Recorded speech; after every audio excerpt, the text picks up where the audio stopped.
Hello students, we are discussing solutions and today we will discuss colligative properties of non-electrolyte solutions.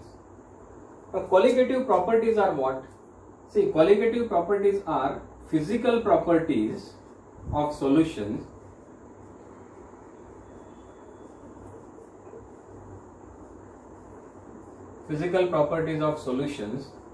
which depend only upon the number of the solid particles and not upon the nature of the solid particles. Such physical properties are called as colligative properties. So physical properties of solutions which depend only upon the number of solute particles and not upon the nature of the solute particles. Such properties are called as colligative properties. Now there are 4 different colligative properties that we will discuss. The first one is lowering of vapor pressure.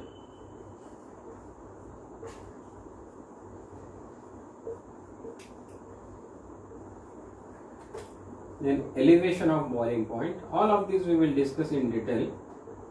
Elevation of boiling point. Then depression of freezing point.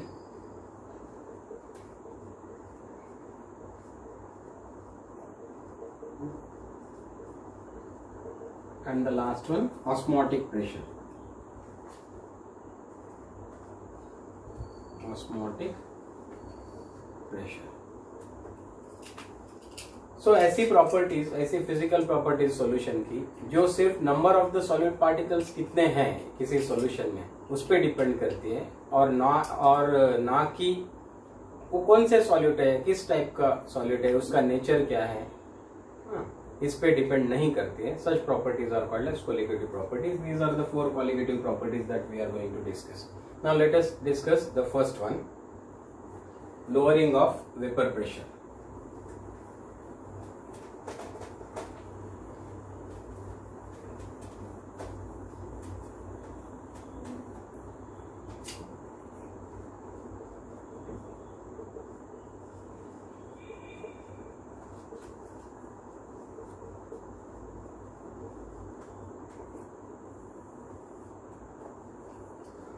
बघा actually आपण vapour प्रेशरचं concept already discuss केलेला आहे. Vapour pressure म्हणजे काय असतं की suppose this is the solvent that we have taken. Now this is the space that is available above the surface of the solvent. Now at any given temperature what will happen, some of the molecules of this solvent will undergo vaporization. At the same time there will be a reverse process that will always take place, that is called as condensation. So initially the rate of vaporization will be higher, the rate of condensation will be lower. Then as the time progresses, rate of evaporation slows down whereas rate of condensation increases. At one point the rate of evaporation is exactly equal to the rate of condensation.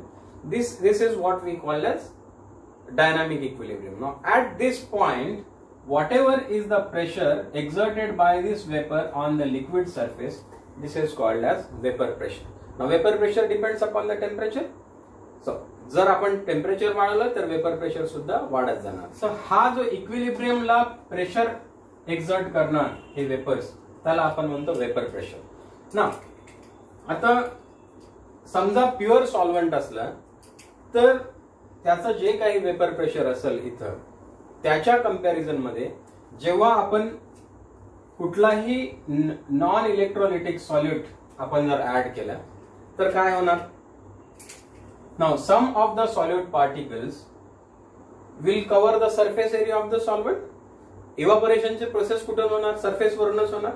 पण काही solute particles हे surface occupy करत असल्यामुळे आता जो surface area available आहे कशासाठी, वेपरायझेशनसाठी, तो सरफेस एरियाच मुळात कमी आहे. त्याच्यामुळे इव्हापोरेशन सुद्धा कमी प्रमाणात होणार Therefore, the vapor pressure decreases. Now the vapor pressure is not same as that of the pure solvent. This is called as lowering of vapor pressure. Now the vapor pressure of the solution that contains non-electrolyte solute in that solvent is lesser as compared to the pure solvent. Therefore, this vapor pressure undergoes a decrease. This is called as lowering of vapor pressure. Okay, I'll explain again. When a solid solute is added to the solvent, some of the surface area of the solvent is occupied by the solute particles, and therefore less surface area is available for evaporation, and therefore the vapor pressure of the solution which is obtained is lower as compared to the vapor pressure of the pure solvent. This is called as lowering of vapor pressure. So whenever a solid non-volatile solute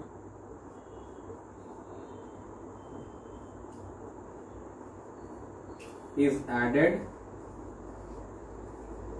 to a volatile solvent,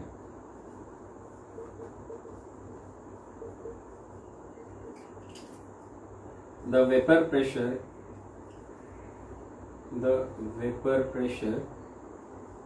of the resulting solution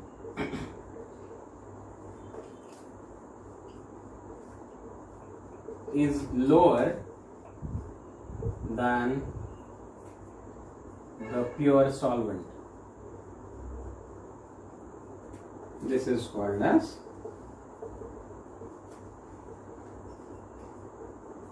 lowering of vapor pressure.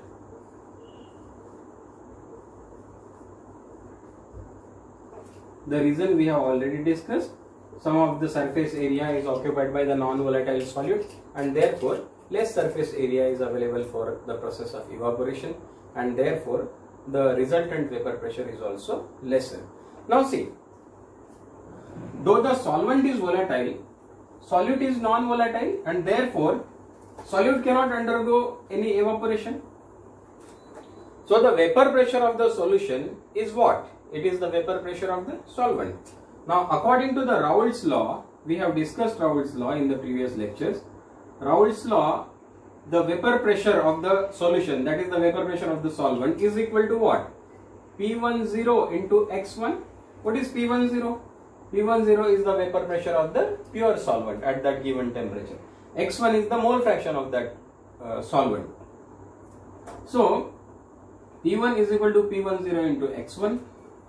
Now, but in a binary solution, what is X1? X1 is equal to 1 minus X2. What is X2? X2 is the mole fraction of the solute. So therefore, your P1 is equal to what? P10 into 1 minus X2. Okay. Now, so this is P1 is equal to P10 into 1, that is P10, minus P10 into X2. What we will do is, we will take P1 to this side and P10 into X2 to this side. So therefore, P10, this one, we are taking this to this side, minus P1 is equal to, this I am bringing to this side, this is equal to P10 into X2. Now see, this P10 is what? The vapor pressure of the solvent. P1 is what? The vapor pressure of the solution that we get after the addition of that solid solute. Therefore, this P10 minus P1 gives the difference in the vapor pressure in the two cases. Therefore, P10 minus P1 is the decrease in the vapor pressure or lowering of the vapor pressure. This we represent as delta P. This is the lowering of vapor pressure. Now, this is equal to what? P10 into X2. Now see, the lowering of the vapor pressure depends upon what? Mole fraction of the solute. Mole fraction of the solute means what? Number of moles of the, it depends upon number of moles of the solute. Number of moles means number of molecules of the solute. Therefore, the lowering of vapor pressure depends only upon the number of moles of the solid particles or number of solute particles. Therefore, this is a colligative property. So this is the application of Raoult's law for the solution of non-electrolyte solution, non-electrolyte solute. Okay, so this is your lowering of vapor pressure, and lowering of vapor pressure is a colligative property.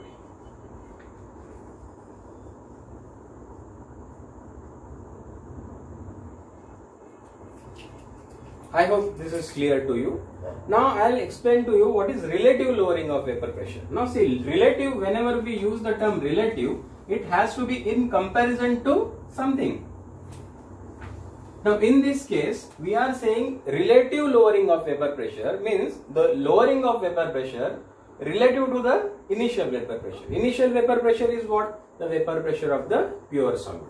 So now see, we have seen that delta P, that is lowering of vapor pressure, this is also equal to P10 minus P1. This is equal to what? This is equal to P10 into X2. Okay. Now what we will do, we will transfer this P10 to this side. So therefore delta P, this one, upon P10 is equal to X2.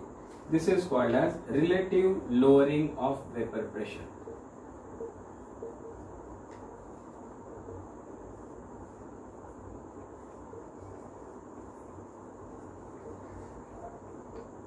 See, relative lowering of vapor pressure is what? This is the lowering of vapor pressure.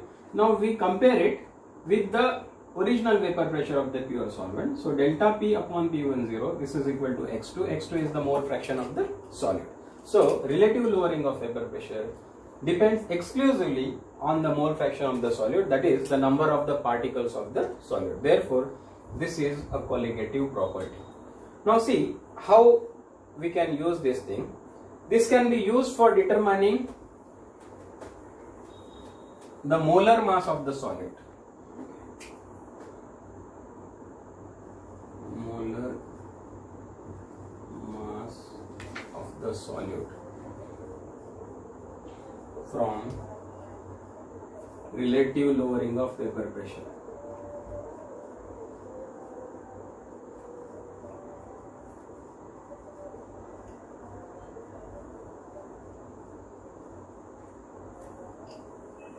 We have seen the relative lowering of vapor pressure due to the addition of the solid, non-volatile solid.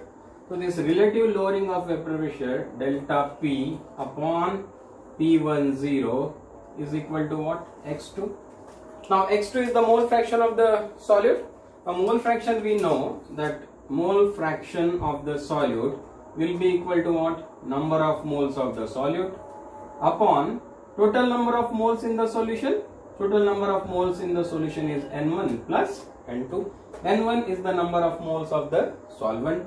N2 is the number of moles of the solute. But see, in a dilute solution, number of moles of the solute will be very less as compared to the number of moles of the solvent. Therefore, if you add this N1 and N2, this will approximately equal to N1 only, because the number of moles of the solute is very less as compared to the number of moles of the solvent. So therefore, delta P upon P10 is equal to N2 upon N1, because this is approximately equal to N1. Now N2, that is number of moles of the solute, will be equal to what? Mass of the solute divided by molar mass of the solute upon N1, number of moles of the solvent, that is mass of the solvent upon molar mass of the solvent. So therefore delta P upon P10 is equal to W2M1 upon W1M2. From this you can easily calculate M2. M2 will be therefore equal to what? You bring M2 to this side, W2M1 upon W1 upon this whole thing I am taking to this side, delta P upon P10. So this is how we can determine the molar mass of the solute, due to which there is a lowering of vapor pressure. Okay, So this is very important concept. The numerical problems that we have to solve are asked based on this formula, and it is easy to understand, though if required I suggest you that you watch this video twice, so that if you are having any difficulty in understanding when you watch this for the first time, then during the second watch you can get your doubts easily clarified. Okay. Thank you very much. In the next class we will discuss another colligative property, that is elevation of boiling point. Thank you very much. Keep watching this video.